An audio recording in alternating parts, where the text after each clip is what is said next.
කතා කරන්න බලාපොරොත්තු වෙන්නේ අලුත් ආකාරයේ නවකතාවක් වන පාලිගේ සෙනෙහස නවකතාව ගැන. මේ නවකතාව මුද්‍රණය කොට බෙදාගෙන ඇත්තේ අකුරු ප්‍රකාශකයන් විසින්. පිටු 119කින් සමන්විත වන නවකතාව මිලවන්නේ රුපියල් 460ක්. ඉතින් පාලිගේ සෙනෙහස රචිත කතුවරේ වන ඈන් මිලිනි මා පෞද්ගලිකව අඳුරන නාපරපුරේ දක්ෂ ලේඛිකාවක්. ඉතින් ඇය විසින් මේනකට සෝමගේ කෙටි කතා නම් කෙටි කතා සංග්‍රහයක් සහ දැන් මාසයකට ඉහතදී ඇය විසින් ඇගේ අලුත්ම නවකතාව කික්කි මේ මෑතකදී ලංකා බුක්ස් එකෙන් එළි දැක්වීම සිදු කරනවා. ඉතින් එම කෘතියත් ඔයාලා කියවලා රස විඳින්න කියලා ආරාධනා කරනවා. මෙම පාලිගේ සෙනෙහස නවකතාවේ කවරේ වුණත් ඉතාම සුන්දර විදිහට මුද්‍රණයකට තිබීම මාගේ සිත් ඇලමෙනගෙන තවත් එක් හේතුවක් වුණා මේ කෘතිය සම්බන්ධයෙන්. ඉතින් මේ පාලිගේ සෙනෙහස නවල් එක ඈන් මෙලිනි විසින් මට කැපෑලෙන් ගෙදරටම එවා තිබීමත් සම්බන්ධව එටම විශේෂ කෘතියක් පිළිගන්න අතර ඉතින් අපි මේ නවල් එකේ පිදුම සම්බන්ධව පොඩ්ඩක් කතා බහ කරොත් හොඳයි කියලා මට හිතුණා. සල්ලක් තරම් සෙනෙහස දෙන සතුටින් සැනසුමින් ඉන්නට මටත් මගේ දුවටත් අපේ ලොව තනන මා වැටෙන තැන්වලදී සිය ශක්තිම දෑතින් මා අල්ලා ගන්නා මගේ ස්වාමි පුරුෂයා කුචිරට හා අපහසු කාලවලදී කවා පොවා උගන්වා මා ඇඩි දැඩි කළ දෙමව්පියන්ටත් ආදරයෙන් පුදනි. හරිම ලස්සන පිදුමක් මේ කෘතිය සඳහන් වෙනවා. ඉතින් මේ පාලිගේ මේ සෙනෙහස නවකතාව තුළ වැඩි කතාබහට ලක් කරන චරිතයක් තමයි සොමිනා කියන ගැහැණිය.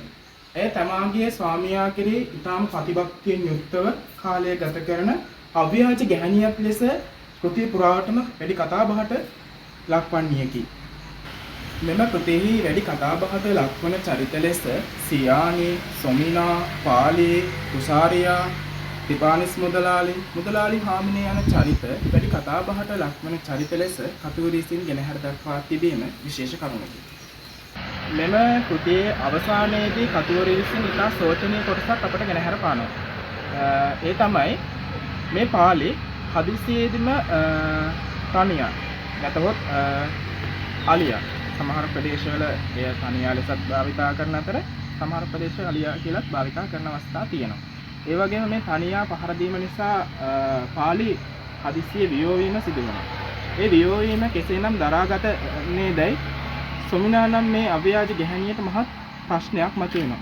මේ කෘතිය කියවන විට මගේ වැඩි අවධානය දිනාගත් කොටස වන්නේ මෙන්න මේ කොටස. ඉතින් ඒ ගැන අපි පොඩ්ඩක් කතා කරොත් හොඳයි.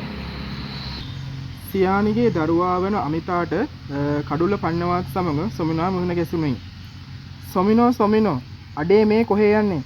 දෙතුන් විඩක්ම එසේ ඇසුව නමුත් කිසිත් පිළිතුරක් නොදුන් පසු උරහිසෙන් අල්වා තදින් සොමිනාව සෙලවූ සියානිගේ දිහාව එකෙල්ලේම බලපු සොමිනා මම යනවා සියානිගේ කෙල්ලේ මේ සියල්ලම මට දැන් බරක්.